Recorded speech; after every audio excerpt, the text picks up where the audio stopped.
किसी का कोई मन में दुविधा, कोई क्वेश्चन, कोई इंक्वायरी?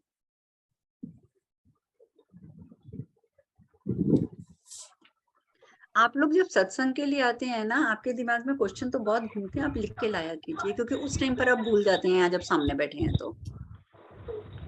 गुरुमा उस टाइम। एक चीज, हाँ हाँ गुरुमा जी, एक मैं, आवाज आ रही है? हाँ जी, हाँ जी, आ रही है। गुरुमा एक मैंने देखा है, मैं पूछना भी चाहता हूँ काफी दिन से, कि जो जितना पूजा करता है, पूजा पाठ में रहता है, धार्मिक कार्य करता है, वो दुखी क्यों रहता है?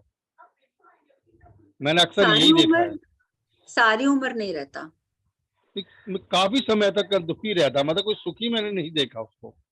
उसका कारण है, और ये कारण हम पहले भी डिस्कस कर चुके हैं, कि जब मैं आप दोबारा जानना चाहता हूँ। स्पिरिचुअलिटी के, हाँ, तो जब आप स्पिरिचुअलिटी के पैथ पे या रिलीजियस पैथ पे चलते हैं, जब आप ये रास्ता चुन लेते हैं कि आपको अध्यात्म में जाना है, क्या आपको दूंगा?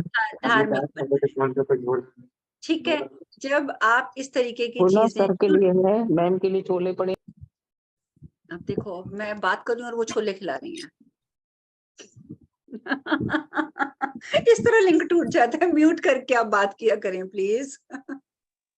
तो क्या बात कर रहे थे हम, कि वो जो जब आदमी अपना एक रास्ता चुन लेता है कि हमने अध्यात्म में जाना है, हमने धार्मिक उस पे जाना है, तो उस टाइम पर क्या होता है कि देखिए, हमारी जिंदगी में जो कष्ट आ रहे होते हैं, वो कष्ट हो सकता है कि हमें अभी 20 साल और सहने हैं।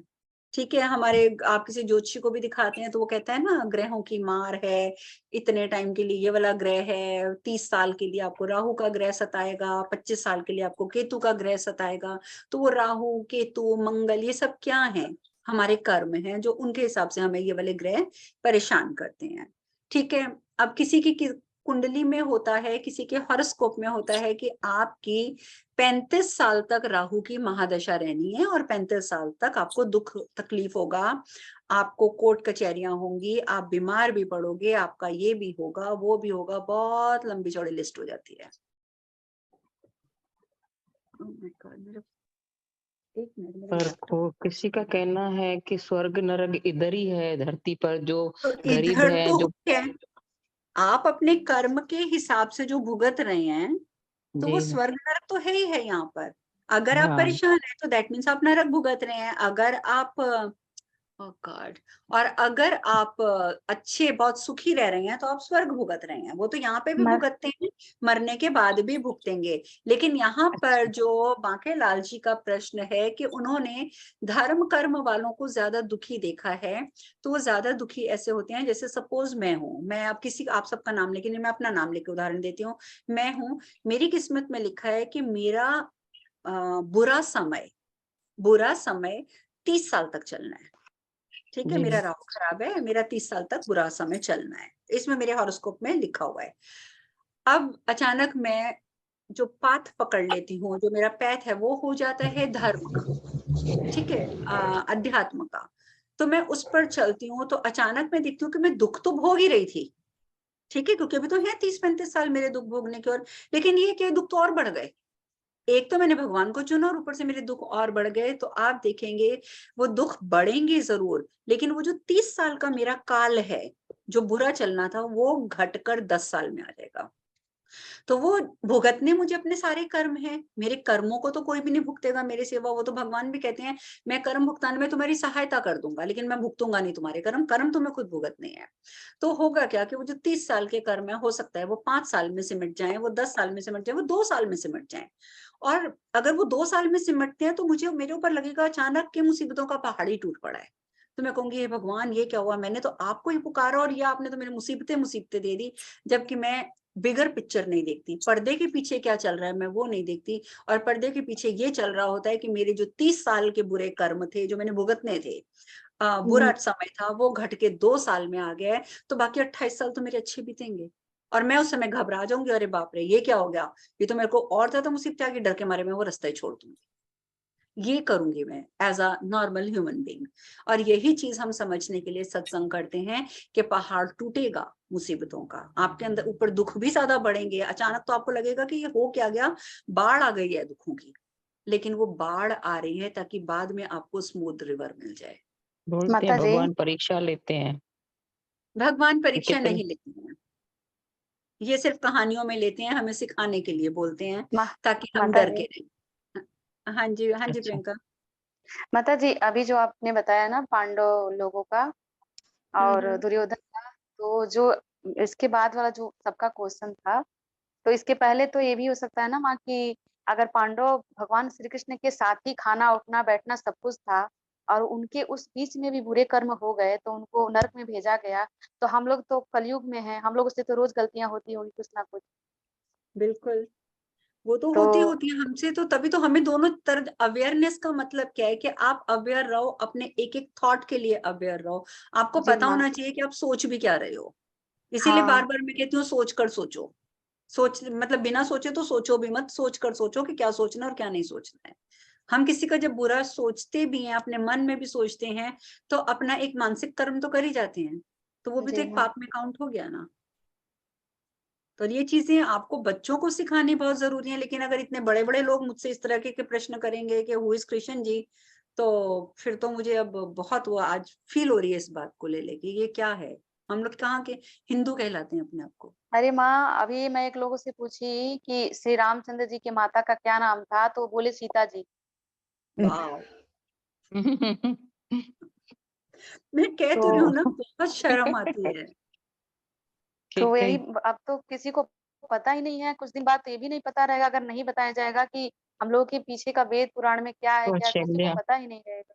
बस यही समस्या है, इसीलिए मैं कहती हूँ एटलीस्ट देखिए, आप सब बड़े हैं, आपके घर में आपके बच्चे हैं, हो सकता है आपके पोते पोतियां भी हों, तो उन सबको अपने धर्म का ज्ञान तो जरूर दीजिए। ये नहीं होना चाहिए कि उन्हें पता ही ना हो कि कौन क्या है। आपको हर हालत में ये दिखाना चाहिए। जैसे खैर टीवी में तो बहुत आजकल गलत चीजें दिखा रहे हैं। हाँ हनुमान जी वो गंदी गंदी लड़कियों के साथ डांस कर रहे हैं, किसी गाने में वो भी आ रहा था। वो सॉन्ग है कोई, आसमां को छूकर देखो तारों की करें सवारी, तो उसमें हनुमान जी को नाचते हुए दिखा रहे हैं, वो झंडे लेके, वो अजीब सा वो वो dance, sports victory ladies. Dance करते हुए। फिल्म का है ये? ये हनुमान जी के ऊपर कोई पिक्चर आई थी, उसका गाना है ये। बहुत गलत है। गाना है, आप लिखेंगे ना आसमां को छूकर देखो तारों की करें सवारी, तो उसमें है ये सीन। और हनुमान जी हैं वो विक्ट्री टावर पे, एफिल टावर पे खड़े हैं, कभी कहीं खड़े हैं और वहां पे वो नाच रहे हैं। मतलब बहुत तमाशा मचाया जा रहा है धर्म का, लेकिन मुझे अफसोस होता है। और देखिए जब देखने लायक, अब जैसे राम सेतु जैसी पिक्चर आई, आप में से किसने देखी है मुझे नहीं पता, और अगर नहीं देखी है तो मैं आपको बोलूंगी कृपया करके देखें। राम कि सेतु। ऐसे राम सेतु अक्षय कुमार की है, आपको सुनने में लगेगा कि फिल्म स्टार की मैं बात कर रही हूँ, बट अक्षय कुमार की पिक्चर है राम सेतु, पर देखने लायक पिक्चर है। ठीक है, उसमें उसने उन्होंने सारा क्लियर किया है राम जी के बारे में, और राम सेतु एग्जिस्ट करता है या नहीं करता है, उस सब के ऊपर है वो पिक्चर। वो भी एक बहुत ही बड़ा साइंटिस्ट है जो धर्म को नहीं मानता, और वो कह देता है राम सेतु है ही नहीं है, इंसान किसी इंसान ने बनाया होगा, किसी भगवान भगवान के टाइम का नहीं है। तो फिर वही साइंटिस्ट पूरी पिक्चर में उसने रिसर्च करी है फाइंड आउट करने के लिए कि राम सेतु आखिर है क्या, कहाँ से आया, कैसे आया, किसने बनाया, क्यों बनाया। It's a beautiful movie. कि जो कोर्ट केस चला था ना राम सेतु के ऊपर, आपको पता भी होगा कि किसी हम्म। एक बहुत बड़ी वो थी कंस्ट्रक्शन कंपनी, उसने केस किया था कि राम सेतु को तोड़ने की आज्ञा दे दी जाए ताकि शिप्स के लिए एक सीधा पाथ बन जाएगा। तो ये केस सुप्रीम कोर्ट में भी गया था इंडिया में, आप लोगों को अगर याद होगा कुछ साल पहले। तो ये मूवी उसी के ऊपर बनी हुई है, तो बहुत अच्छी चीज है, आप लोगों को देखनी चाहिए। तो अभी राम सेतु एक कह रहे हैं कि RRR आई है, जिसको ऑस्कर अवार्ड मिला है। और हाँ माँ। अफसोस इस बात का है, मैं ध्रुव चटैलिया को फॉलो करती हूँ, वो ब्रिटिश में लंदन में रहते हैं। उनका नाम ध्रुव है, and he is a young man. लेकिन उनकी इतनी औकात है कि वो हर साल 2 बार 3 बार लंदन में, मतलब यूके के पार्लियामेंट में जाते हैं, और वहां पे राम कीर्तन और राम कथा करके आते हैं।